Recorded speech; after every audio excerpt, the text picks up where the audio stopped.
Good afternoon, everyone. Mayor Buckley here.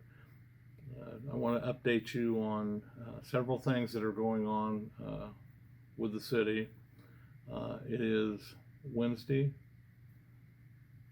November the 11th, Veterans Day. We just concluded the annual Veterans Day service on the steps of City Hall, and we appreciate everybody that came out this morning. It was a very good crowd. I want to report that the council has approved the 2021 budget. Our budget ranges about $13.2 million. All of our employees, both full-time and part-time, will receive a 2% cost of living adjustment and other benefits as well. I want to report that our assessed valuation will be certified for 2021 at $517 million. That is wonderful news for all of you, especially our homeowners. When I walked into the mayor's office on the first day of 2012, our assessed valuation as a city was $325 million. So there has been a substantial increase in the value of property in our city, and I'm very happy about that. I remember when I first became mayor, you couldn't give away a house in Beech Grove. Now you can't even put a house on the market. These houses are selling 1, 2, 3 days, and some of the prices. And it's good news for the seller that the price that they're getting for homes. So I'm very happy about that. Once again, we are waiting on our budget to be certified by the Department of Local Government Finance. And if they approve our budget as presented by the clerk, our tax rate for 2021 will once again go down. We're pretty conscious of how high our tax rate is, and we want to continue to try to lower it. I know when Dan was clerk, 8 years, there were several of those years that we lowered our tax rate. So I'm very happy about it. Jim did a nice job with this as well.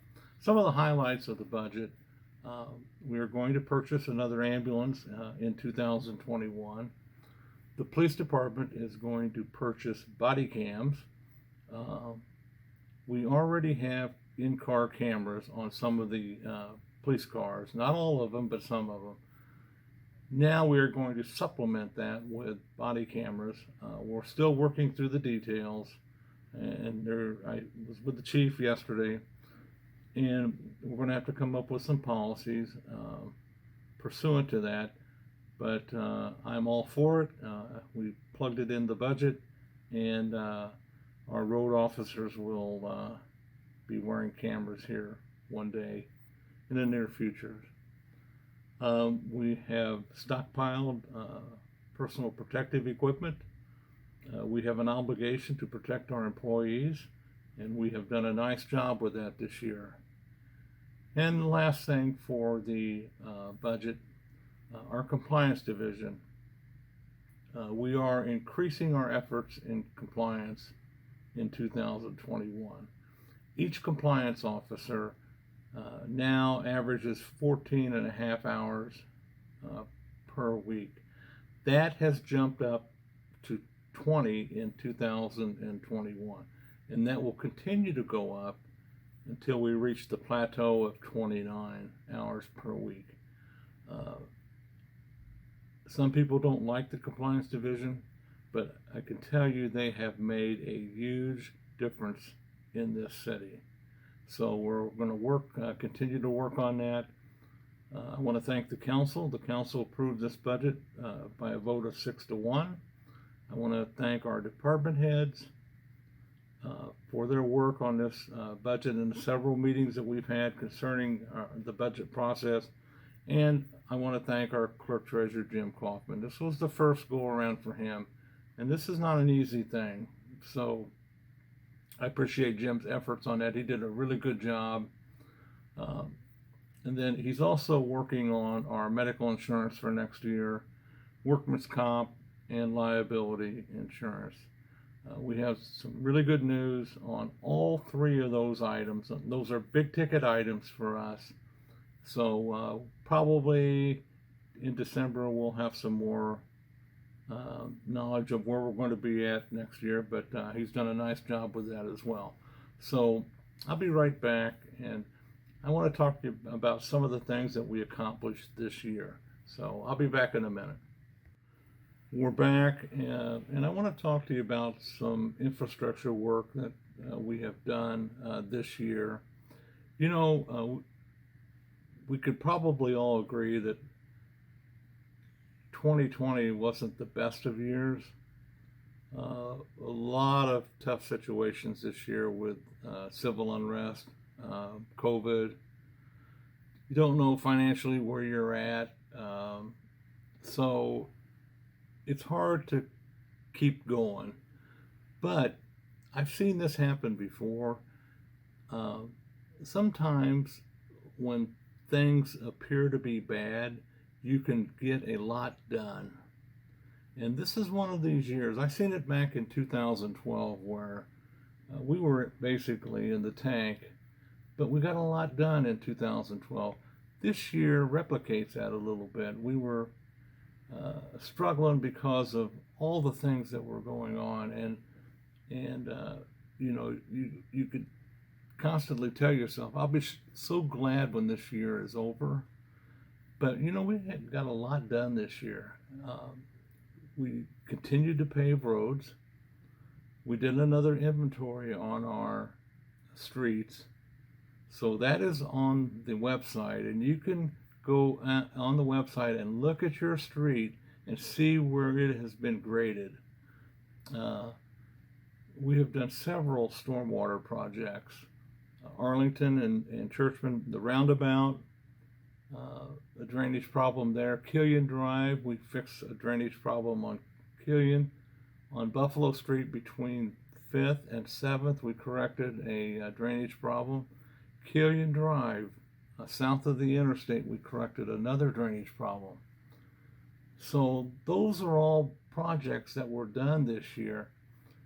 And I want to pass on that these following areas are on a list for us to continue to fix drainage issues. South 6th, South 8th, Dangerfield Drive, Arcola Court, Killian Drive, south of the interstate, North 25th Street, and Schaff. Schaff Road and Garstang, that is the next project, and we will put that out for bid probably after Thanksgiving. The roundabout at Churchman Bypass in Arlington is open, and it is a major, major improvement. We're very happy about that, and there's no debt involved in any of this. The bridge on Old Churchman Avenue has been taken out.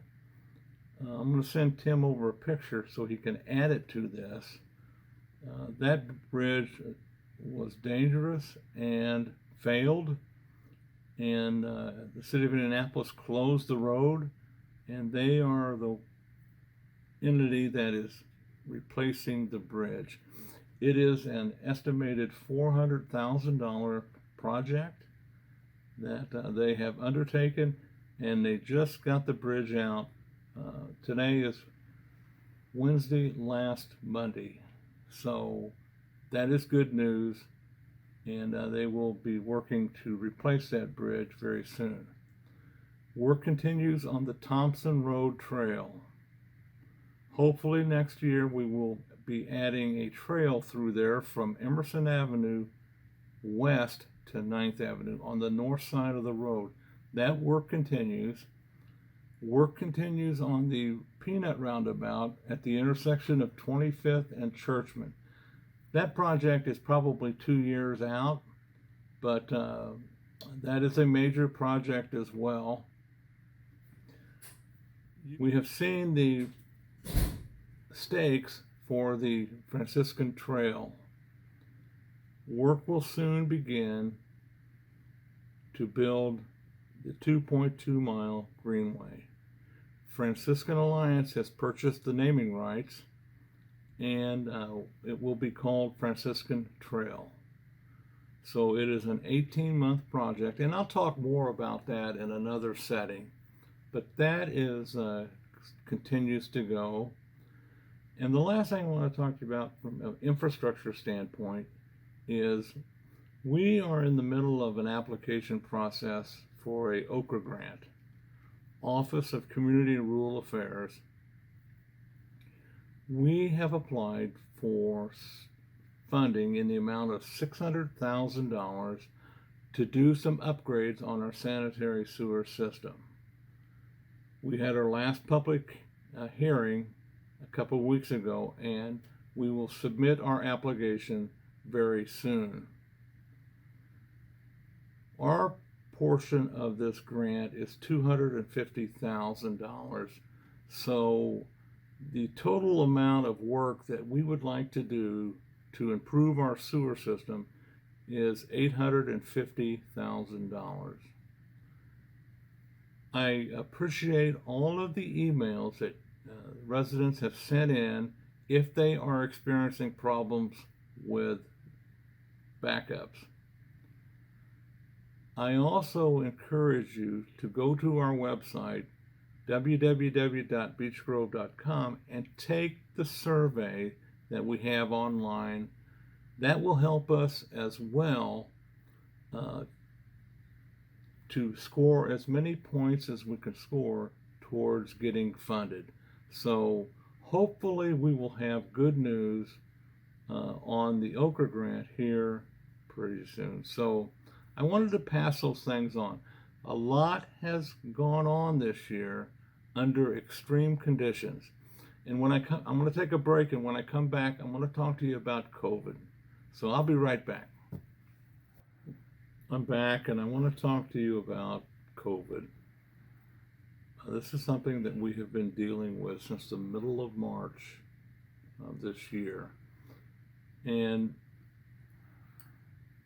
some people are saying, you know what, once the election's over, the COVID will go away. The COVID is not going to go away. The only hope that we have is a vaccination, and I doubt we see that until next spring. Everybody knows that our numbers are through the roof. It doesn't matter where you are in Marion County, the numbers are high.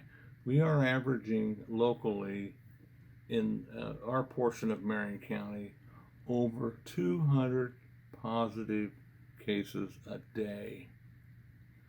Last week in the state of Indiana, they registered over 30,000 new cases of COVID.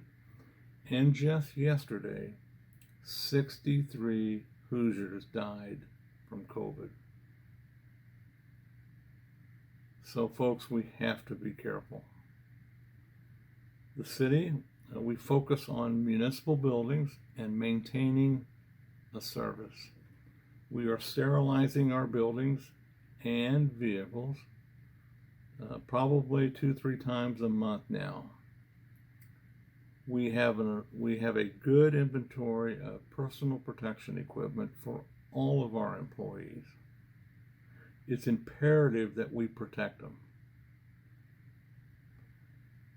City meetings are restricted to 25% of the occupancy load until Governor Holcomb lifts his moratorium. He is scheduled to speak today concerning an update in the fight against COVID. Not sure what he's going to say or recommend, but all of our city meetings, including City Council, Board of Works, Board of Sanitation, RDC, are all at 25% capacity, and In order to participate and witness, you are required to wear a mask. The city will provide a mask to you so you can wear. Our senior center is under very strict restrictions. The Horner Park Community Center is still open, but they are downsizing due to this virus. Our park system is open.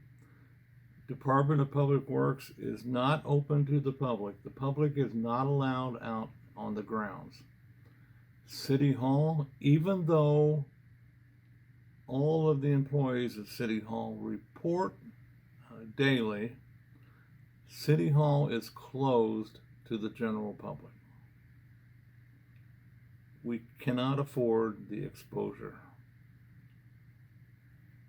The police department has begun modified schedules. Their detectives are working from home except for the on-call detective. The fire department really took a hit.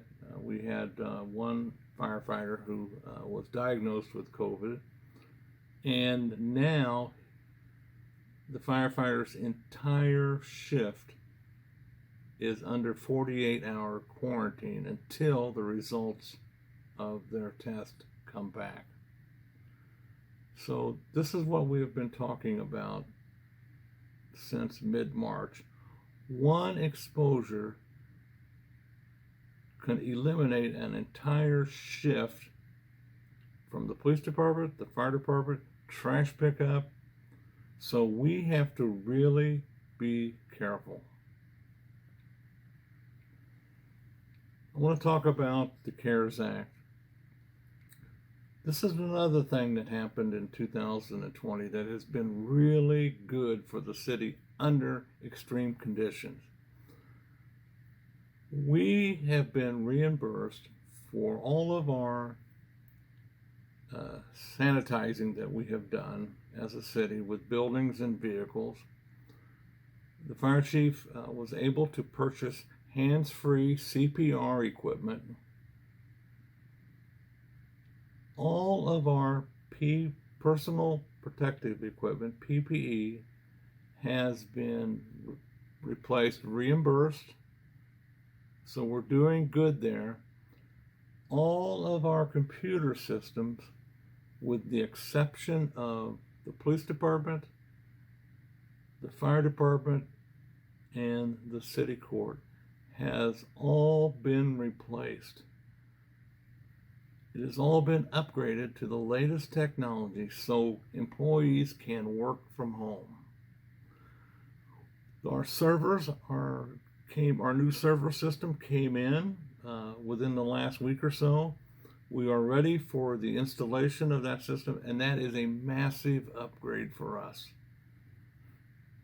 So we're looking forward to that. And finally, our entire telephone system citywide will be replaced. And I kind of chuckled about it because I didn't realize it, but the city of Beech Grove has over 200 phone numbers. And we have cut that at least by 25%. And we want to cut it more.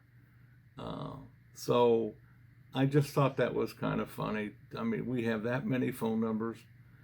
But anyway, all of these things I just mentioned, it's an investment of over $203,000 that we have made, and every single penny has been reimbursed.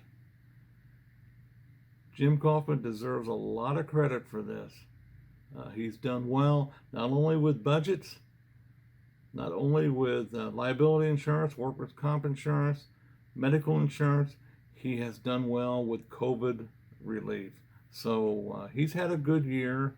The city, under all these extreme conditions, has had a very good year. So people are starting to call and ask about Thanksgiving. What should I do for Thanksgiving? I read a report from the Center for Disease Controls, and they recommend the following, and I want to share it with you. If you are going to have a Thanksgiving dinner, my family, it should be your immediate family only, not 50 people. You know your family better than anybody. All of your utensils, silverware, plates, it should all be disposable. Only one person should be in the kitchen handling the food. If you can eat outside, eat outside. Now, if it's 20, 30 degrees on Thanksgiving, I'm not eating outside. I'm going to eat in the house. But they're expressing that view because of fresh air. So those are the tips this morning that I received from the Centers for Disease Control, CDC. So I plan on having Thanksgiving dinner with my family, and I would suggest that you do as well. But be cautious. And I want to go back to the very beginning of this COVID. The 3 or 4 recommendations still hold true today. If you are out in public, wear a mask. I'm not wearing a mask right now because I'm by myself. Tim's with me, but I'm here by myself. Social distance. Stay 6 feet apart from people. Wash your hands as often as you can. And if you are sick, stay home. So those are the COVID updates for today. So I will be right back to talk to you about food donations in the month of November. Thank you. I want to close today. Thanksgiving in the month of November is generally a month in government where people begin to call because they are hungry or they need food. And I want to share some locations where you can obtain food. The church, the Circle of Hope Church on South 4th on Wednesdays has a food pantry. Not sure when the next one is, but I would say it'll be pretty soon because of Thanksgiving. They have a wonderful ministry and a wonderful food pantry where they help a lot of people. The Horner Park Community Centers on Wednesdays from 4:30 to 7 is open for a food pantry, and they will give you a meal. It's drive-through right now due to COVID, but that is a wonderful ministry that Angel conducts out there, and those are some areas where you can get some food. Servant's Heart has their annual food distribution on Saturday, November the 21st, out by the high school. Don't know the time. You would have to get with Servant's Heart. And then Beech Grove High School really does a neat thing. They provide a hot meal, Thanksgiving meal. This year, the concept is a little bit different. They're going to provide the meal again, but it's going to be carry out. No inside dining. Those of you those of us who have done this before with the high school, it's a wonderful thing that they do. But you're going to have to call the school district. Not sure which number to call, so I'm not going to give one out. And you're going to have to register for a meal. But that meal is Monday, I think the 23rd of November, beginning at 4:30. But that time could be off a little bit. But those are areas that you can get food if you have a food insecurity. I want to remind everyone to please shop local. Our local businesses up and down Emerson Avenue, and especially on Main Street, this has been tough for them, and they need all the support that they can get. So we encourage you to shop local. Avoid large crowds. This year, we installed a new flagpole out in front of City Hall. The old flagpole broke. So we're going to have a city Christmas tree out front. New decorations, and there's a decoration contest that has been started by our senior director up and down Main Street. We're going to participate as a building, so we encourage all of you, especially businesses on Main Street, to decorate your business, decorate your home, and let's try to have a festive holiday season. And finally, leaf pickup continues through the middle of December, around the 15th. And I mentioned earlier about civil unrest. 2020 has been difficult for us, but we have to muster forward, and we could see the light at the end of this tunnel. Through the civil unrest, budget shortfalls, COVID, uncertainty where we have been and where we're going, I want to share a final thought with you. Through this whole budget process, my support for our police department is unwavering. As long as I'm sitting in the mayor's chair, we will not defund our police department or our fire department. Having said that, I support the citizens of this city. And I want to remind you that wherever you are in your life's journey, you are welcome in the city of Beech Grove. That is an important point that I want to get across to you, and I say it as often as I can. All means all. So I might update you after Thanksgiving. Not sure. It depends on what's happening, depending on what the governor is going to do later on today or tomorrow. So if I don't talk to you, have a good Thanksgiving, and I will be back. Thank you.